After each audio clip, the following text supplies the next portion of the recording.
And here we go with another new year, second lesson of the year, and talking about what's new at Family Search. What I do is I know when I left off the last time we gave one of these lessons, and then I keep track of everything that's come out since then. So you're going to see some things that maybe we've talked about in the past because they've come up in other lessons and things like that.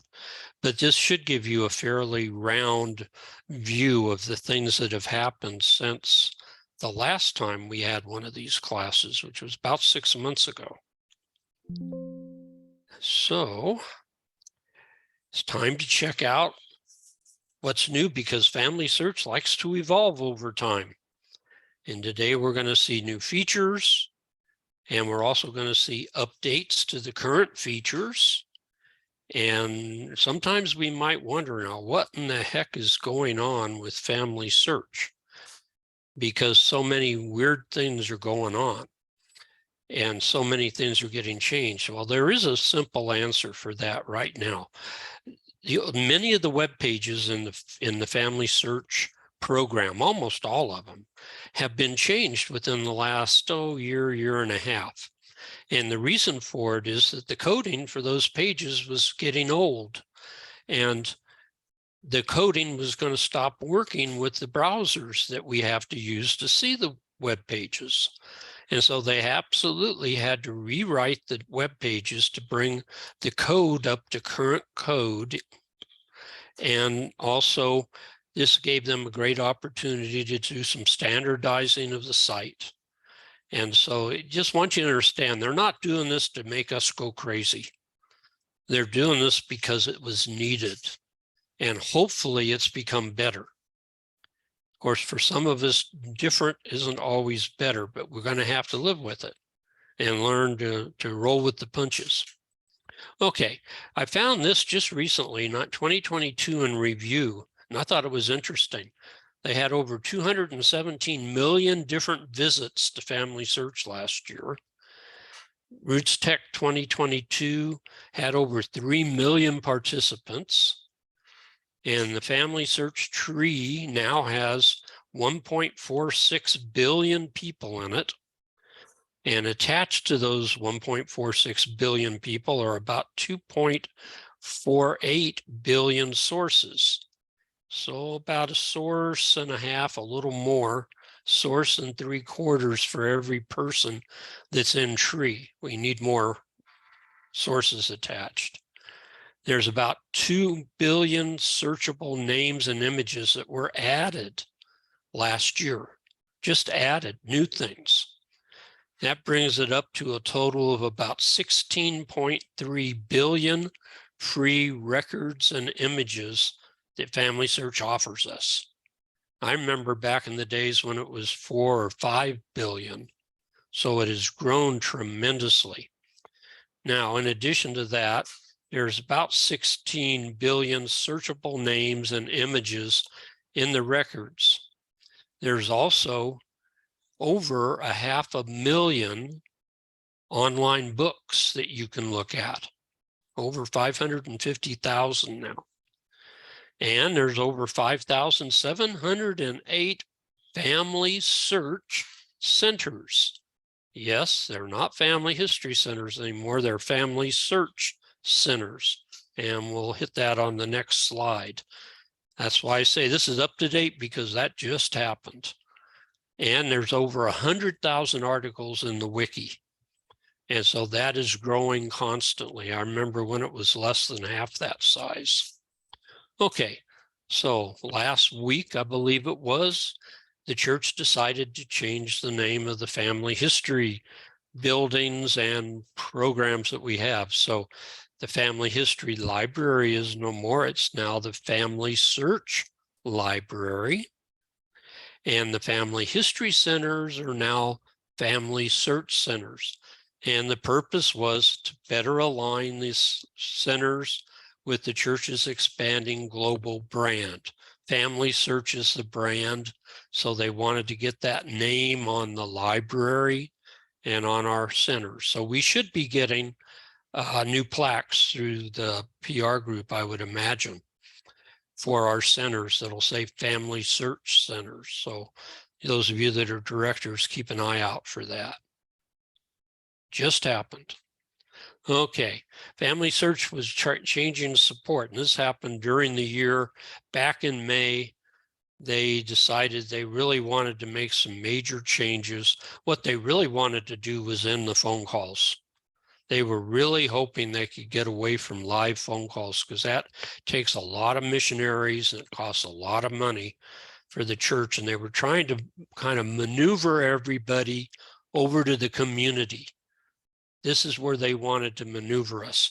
And in other parts of the world, they're using other programs that work in those parts of the world that maybe we don't use here in the US.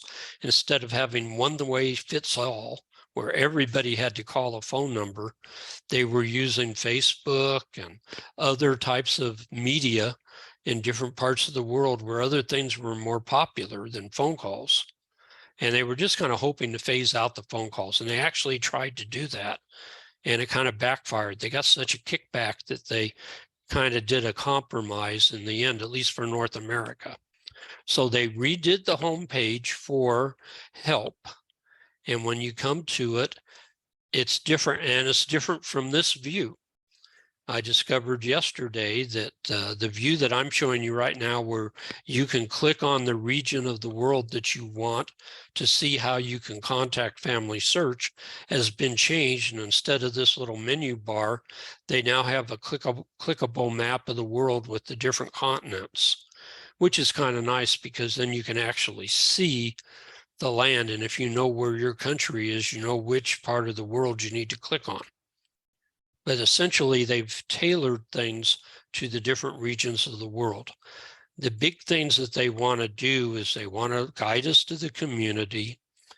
They've tried to set up some getting started, and we'll be talking about that today, because many of their questions are, how do I get started? Well, they've tried to provide this to supplement what they've had in the past, so that maybe we will not make so many contacts with them. And another thing that they've tried out is this in-person help. They're trying to push bringing the people to the Family Search Center where they can get help, research assistance. And in addition to that, there's also the 20-minute consultations that you can do. But there's two ways to do research assistance. One's to come to the center and get one of us wonderful workers to help them, or they can call Salt Lake and set up, or they can use a computer and set up a 20-minute visit. Okay, this is what the page for the North America shows right now. And so they now have lessened hours, Monday through Saturday, 8 to 8 Mountain Time, Sunday, 1 to 8 Mountain Time. And those are the only hours you can actually call live. If you need help outside those, then you have to go and schedule an appointment. They give you two chances. You can either schedule in English or Spanish. And you can also use the email support. And they have the other three things down at the bottom. They have the community and getting started and research assistance. So they give you all those options. Now, in other parts of the world, they use things like WhatsApp and chat and strictly email. In fact, they will take email still. And they give you the actual email address you can send to. Okay, now talking about these new versions of the pages. The home page was changed this year. Please click on it where it says, try the new homepage features, because they're going to turn off the old page very soon, and you're going to need to know how to use the new page and get used to it. So instead of leaving it on the old page, because that will go away in the near future. Did I say that before? I think I did. So just remember, that's going to happen. Okay, the new page looks very similar, but there's some new things to it. It's neat. The left side has some things about your working in tree and what you've accomplished. I made this early in January. So it didn't have very much in the way of action because it was just the start of the year. It has a place where they're now trying to get you to invite your friends, because this middle column, other than the one thing they put in the middle where they, show you ads for things on FamilySearch, the rest of this middle column is really yours to use with your friends. And so you can invite friends to come and see things from this page if you connect with them as friends first. You can have lists, you can have different groups of friends. You can have some research buddies. You can have Family History Center friends. You can have family friends, and you can have family groups. And that name family is a very loose thing.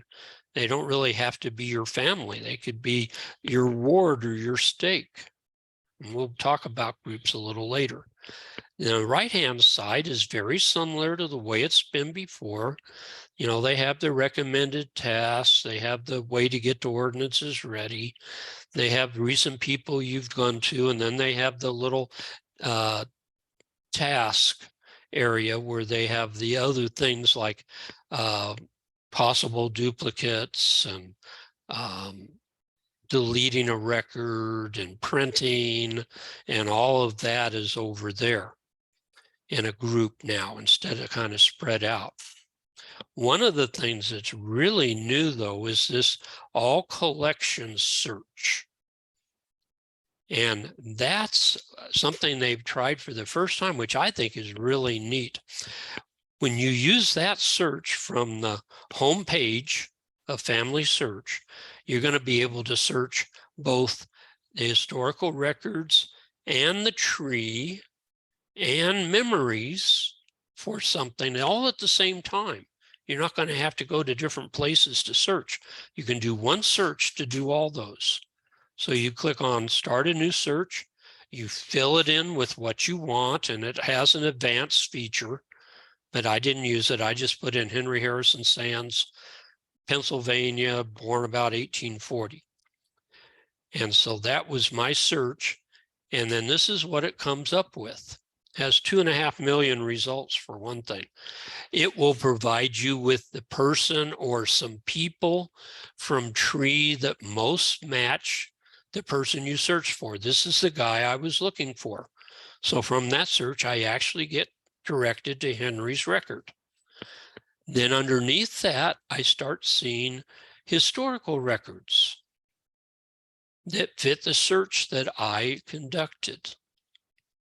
And then below that, there'll actually be memories. They'll show memories of people named Henry Sands that may or may not be your person. But they have all those, and you can filter things using categories. I can say, okay, I just want to see military records, or I just want to see memories, or I just want to see the tree profiles. So it's a search that's an all-inclusive search. This is the first time they've ever done that. The only thing is they haven't really publicized it very well. It's on the home page of the new version of the home page. Okay, then there's the person page and the new person page. Again, they're going to take the old one away from you. So you might as well try the new person page and give it a whirl, because you're going to have to use it. And really, it's not that different. They've organized it in the same basic patterns, but they have tried to make it better, more viewable, and everything works the same, pretty much. Now, they have done one thing. They've added a thing called Other Relationships, and they moved what used to be I can't now remember what it's titled. They call it now Life Sketch. And they've moved that down to the bottom of the page, but these can be moved around.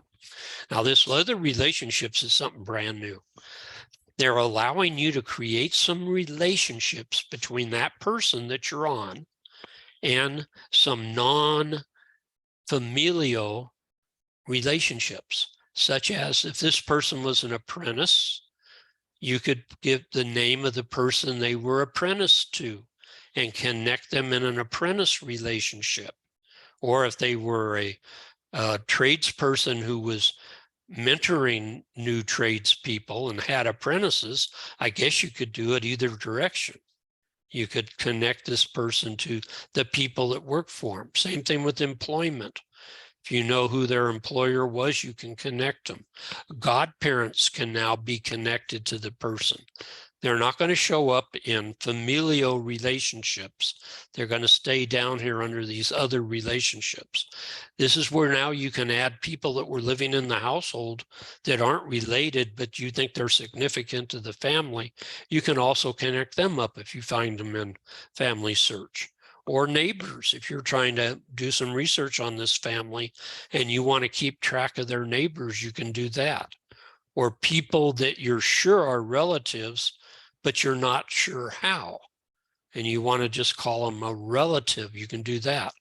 And then last but not least, which I think is cool, they'll allow you, if you have slave ancestors or people that were born into slavery, you can connect them with their master so that you can see who they're connected to. Or I guess you could use this to connect them to the other people that appear to be in their family from that slave situation.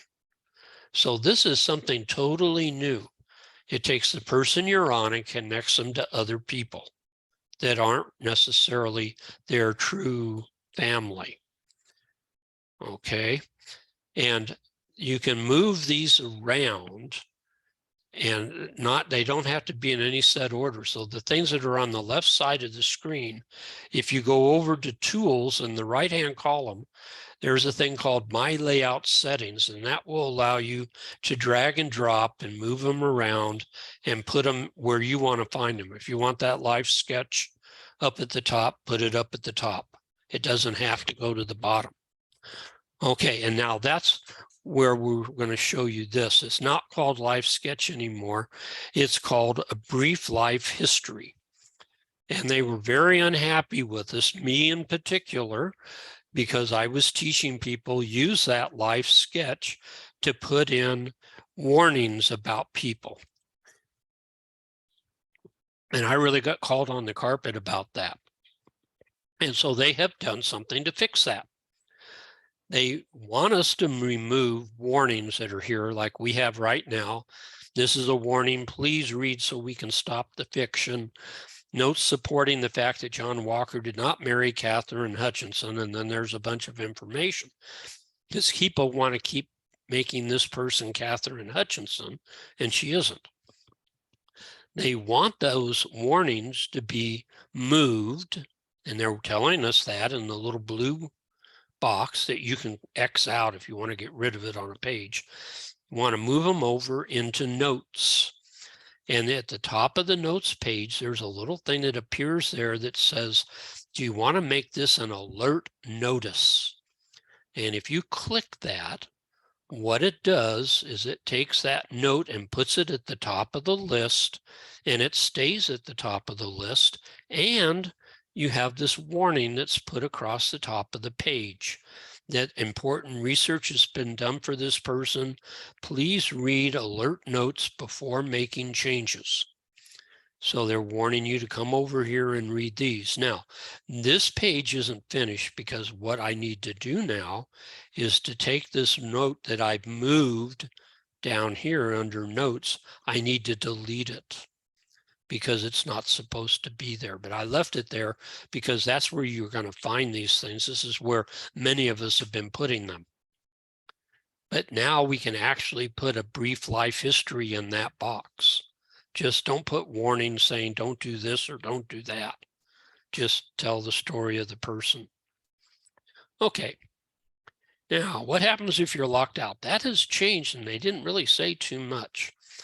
But, you know, there's really three kinds of accounts. There's FamilySearch accounts that LDS people have. There's FamilySearch accounts that are the public FamilySearch accounts. And then some members of the church also have a Church of Jesus Christ account. So there's really three kinds of accounts. The two they're talking about here are the family search related ones that are specific to family search. If you have a family search LDS account, you get 6 chances now to get it right. It used to be 3, it's now 6. And if you do it wrong 6 times, on the 6th one, they'll lock you out for a half hour. Now, if you have just a public account, if you're not a member of the LDS church, you only get 5 tries, but it only locks you out for 10 minutes. Now, why they're doing this different, I don't know. That's just the way it is. Just remember, if you are LDS and you lock yourself out using your family search account, you can always go in and sign in with your church account, and it won't be locked out yet until you mess it up and get locked out with it. And you know, the real bottom line is please write down your username and password somewhere so that you can find it. Okay, the other thing is they have now gone to where all of us can use Facebook to get into family search. And the reasoning behind this, and you'll see this on a lot of sites, is the biggest thing that they have contact with the public on is I can't get in. And so a lot of people use Facebook, and usually their Facebook username and password is saved in their browser, so it'll work. They'll let you get in using Facebook, and that saves them having to deal with you because you can't remember your username and password. When they first came out with this, it was strictly for new accounts. It now works for all of us. It's just another way for you and I to forget what is our real username and password. So if you're going to do this, please write down your real one in case you need it someday. Okay. The other big change that we talked about back when the census came out was the fact that indexing changed to get involved. And quite frankly, they are slowly phasing out indexing. If you try to do indexing now, you're going to find very, very few opportunities. And the reason for that is called artificial intelligence. Artificial intelligence is doing more and more of our indexing for us. Why? Because it can do it so much quicker. And they have found that it's pretty darn accurate, even reading handwriting. And so I think we're going to see less and less indexing as we go. In fact, when you go over to my opportunity or over to get involved, you'll go to my opportunities and you'll see you still have an indexing tab up here where you can still find projects to index, or you can review names. And that's this new program where a computer has gone through records, millions and millions of records, and then you come along behind it and double check what the computer did for locating those names. And if they aren't correct, you help it get it correct. And you'll find quite a bit of it is already correct. That's the thing. Artificial intelligence actually is working pretty good, and it will work better in the future. And the bottom line of this will be many more records will then be searchable. I've seen millions and millions and millions of records come out of Brazil in the last year, all through this name review process. The minute that name's been cleared through name review, that record goes up online. And so you're going to see millions of new records come online through this. Okay. Going over to the tree part of family search and the find feature there, that has been updated. Talking about how to find a deceased person in tree. No, you can't search for the living, but you can search for the deceased people that are in tree. And they've made this new search. It doesn't look that different on the homepage. They do tell you a little bit about, this is the homepage, by the way, for tree. It does tell you a little bit about what a shared tree is and the fact that you should be doing sourcing. The search is still pretty much the same, and you can do the more search options. And pull up more things that you can use in your search. It has all these other different options here. So when you do the search, this is what the result page looks like. The big thing here is this section up in here, where you can say, okay, in the past, I just had all these gazillion people come up and I'm trying to locate my person. What they're really trying to get us to do is to go and filter that down. What I did is I clicked on death, because I think there were like over 1,200 results. So I clicked on death and said, I want a person that died in the US and died in the state of Pennsylvania and died in the county of Columbia. And that brought those 1,200 names down to 57. And when I said search for that, here's my guy right there, first one on the list. And that was because not that he died in Columbia County, but he was born there. And so, it picked up any place that said Columbia. Actually, he did die there. He was married in Ohio. So this is just a way to manage things better. These used to be there. They were way down the page on the left-hand side. People didn't see it. So they're trying to move these filters up to the top, where hopefully you'll use them. Okay, the full text results in a book search.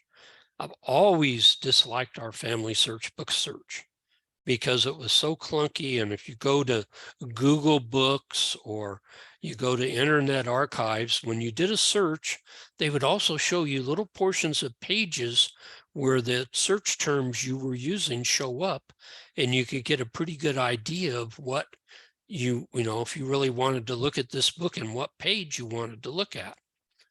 FamilySearch just said, here are some books, good luck.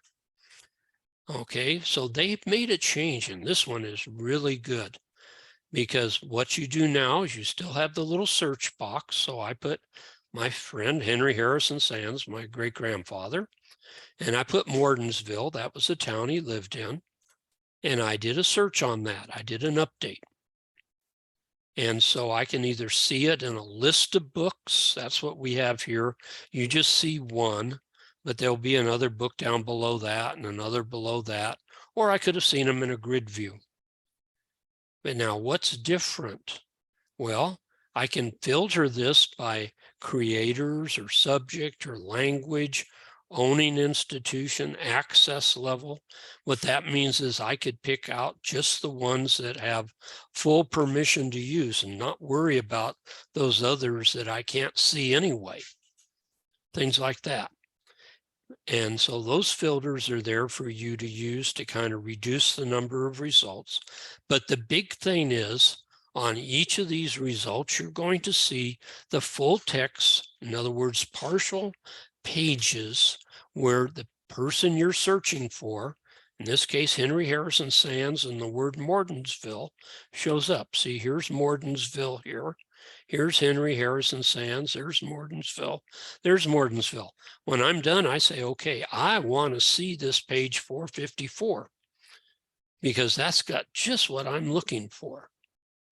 If the results didn't really look like what I wanted, I could go somewhere else. And what's really cool is those books that are restricted, you'll still be able to see these little full text results. And it might help you to decide that you want to ask Salt Lake to look on page such and such of this restricted book because it's got something you want. And they'll do that for you, and you'll know what page to tell them to go look at. So this is a real cool feature. I'm very happy to see this. Okay, historical record searching.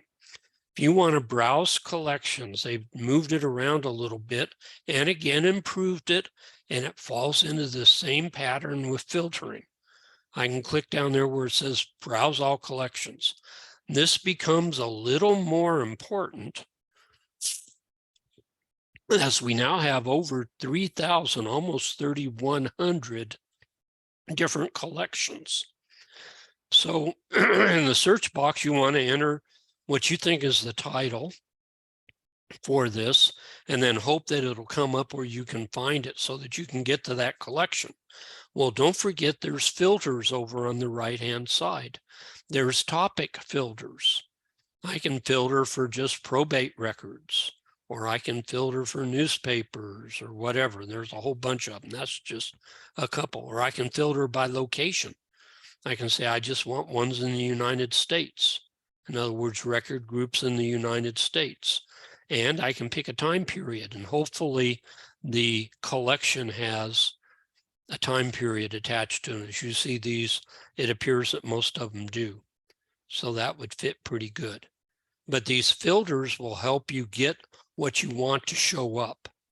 They're trying to make it, it's a little more complex, but they're trying to make it better for you so you can get what you really want. Okay, source box. They have even included a change there in helping you do searching in there. You know, sometimes you need a certain source. You know it's in there, you've used it before and you can't seem to find it. Well, you can search for it by title. It'll only search the titles. And so you want to be able to search for it. And then out of all of your collection of sources, it'll pull up the ones that have those words in it. But there's also a filter here. And you can filter them so that they're sources that were made from family search records, or sources that were created by a user that don't have a link to a family search record. Maybe they were created from Ancestry or something like that. You've used Record Seek to create a source, or maybe it was made from a memory. You can click or unclick these, and that right now it's clicked to show everything. If I wanted just sources I made from memories, I could unclick the other two. And then date ranges, the same thing. It's set for show all.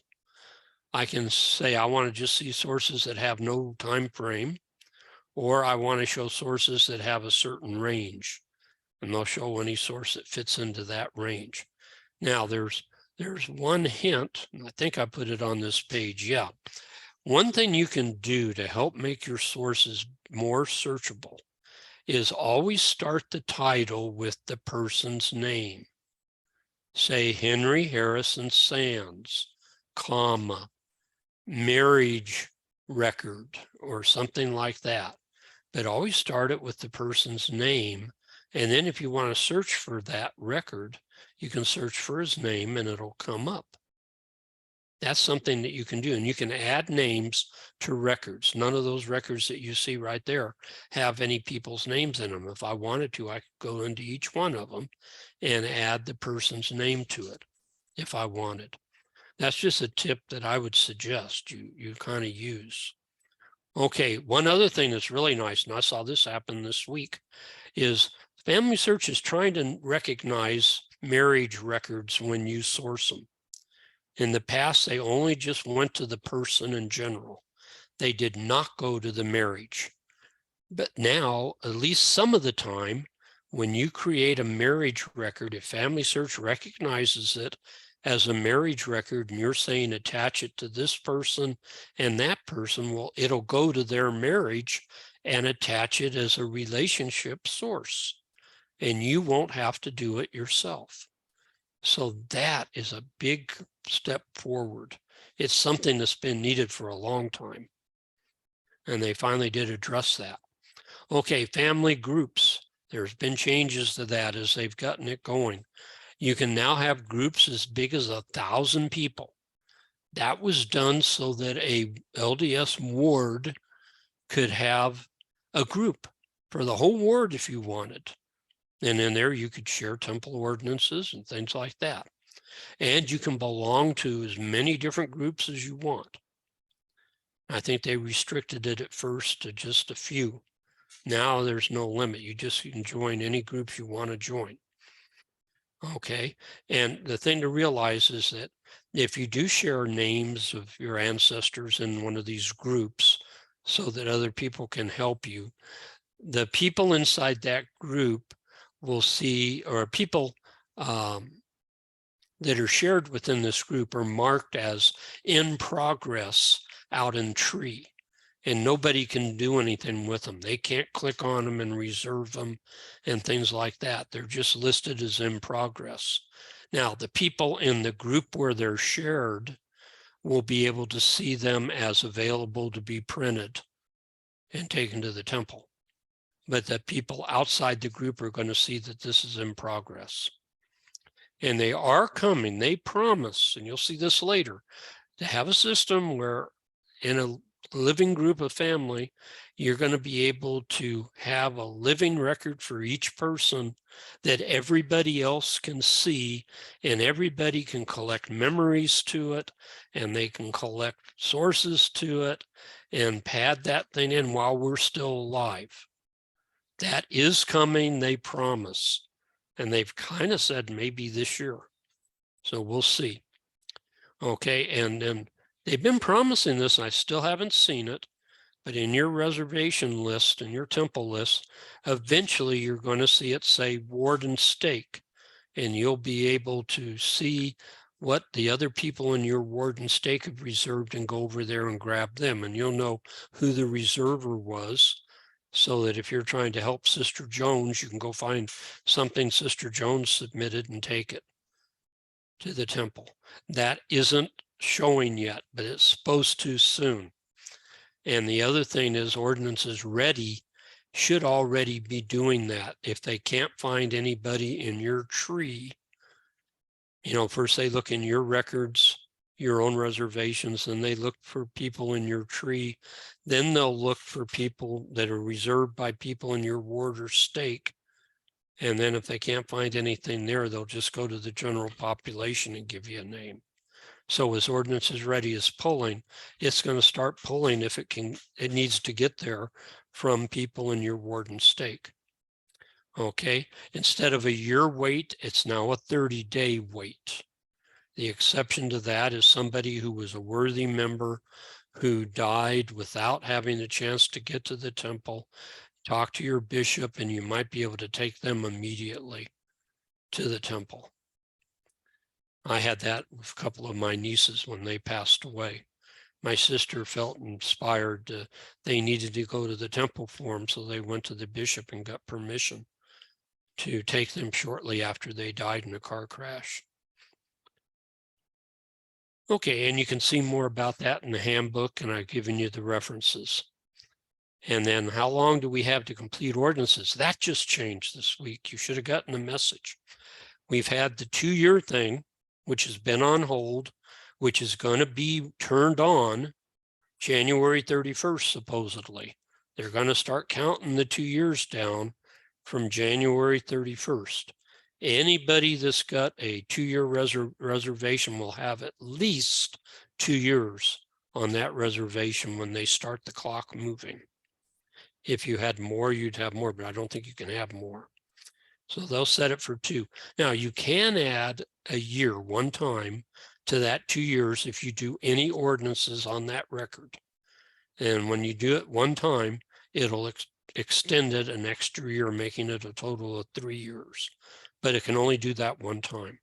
Now, if you have one of these short-term ones, like you have reserved something you found out on the tree that somebody else had shared, or you have Ordinances Ready names, they used to be good for 90 days. They've now changed that to 120. So they've made it go from 3 months to 4 months. And the countdown on those will begin also on the 31st of January, so in a couple of weeks. Okay, who can we do work for? Again, they've gone through. There's still a lot of confusion because, well, I was able to do this a year ago or 5 years ago. Basically, the handbook now says if you're trying to submit people who are born in the last 110 years, first, you really should be doing temple work for people you are related to. But if you want to do somebody else, you have to have 1 or 2 things has to happen. They're not optional. 1 or 2 of these things have to happen.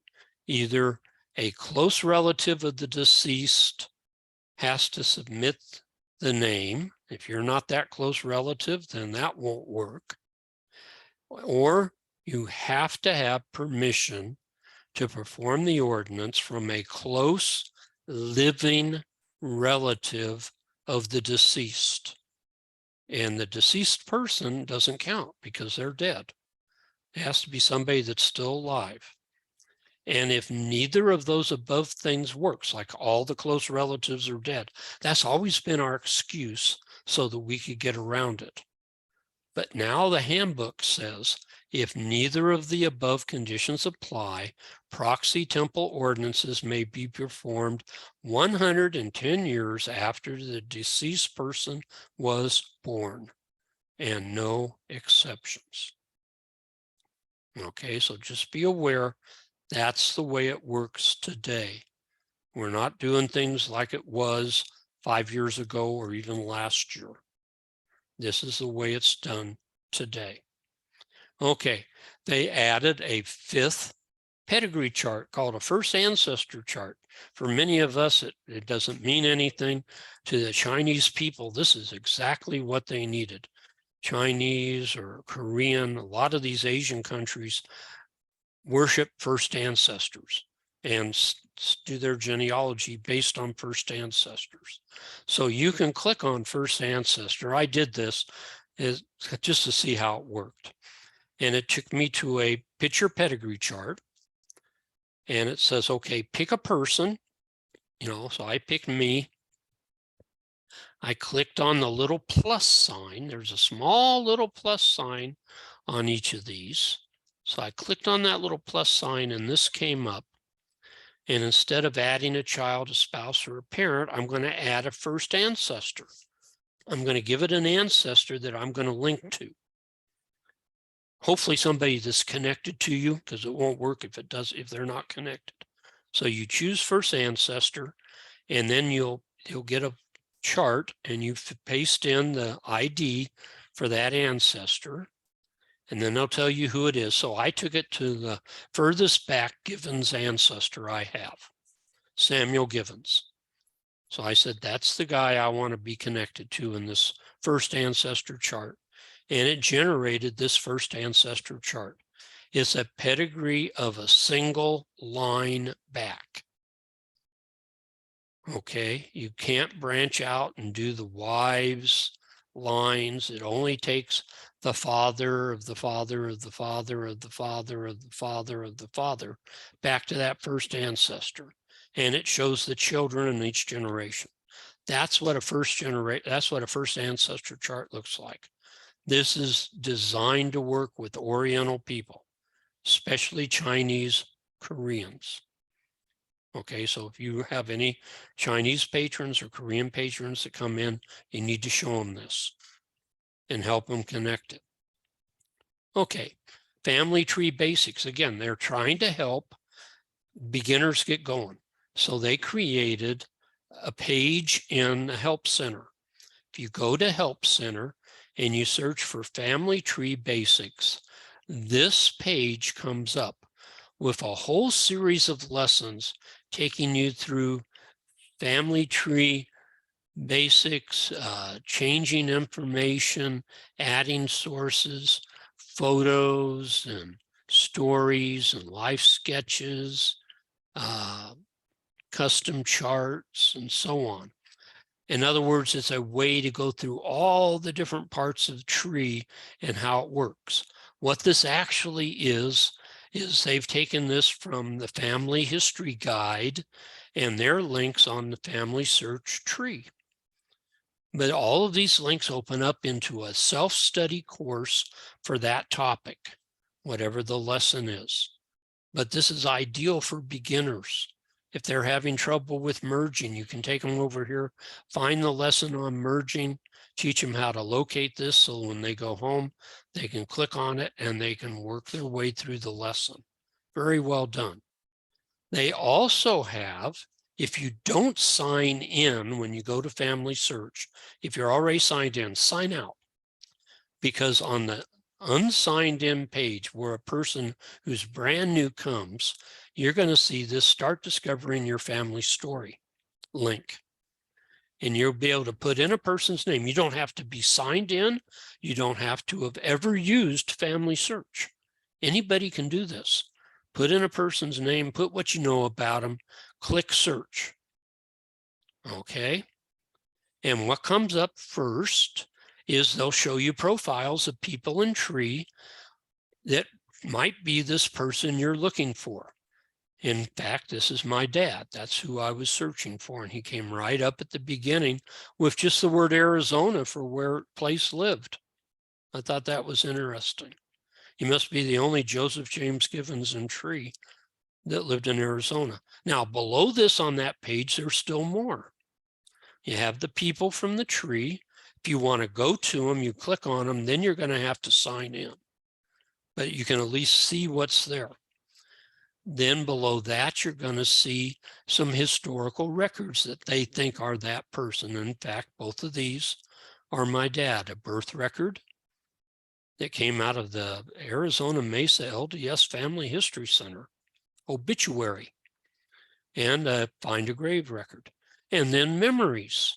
They're trying to get things out there that will grab a beginner's interest, a person that might be interested in getting started. And they'll see all this, and these teasers will get them into tree, hopefully. Okay, also they have now a location icon up there at the top on that little list of icons. If you want to find a family search center, you need to click on that little location dot, and you get this screen here where you can discover a local center. And it even tells you a little bit about what to expect there: personalized help, access to technology, access to exclusive records. So they give you some teasers about why you want to come over to a family search center. Okay, and I also found something the other day about this year now in preview. Their goal is to put 1 billion new records out. We have 16 something.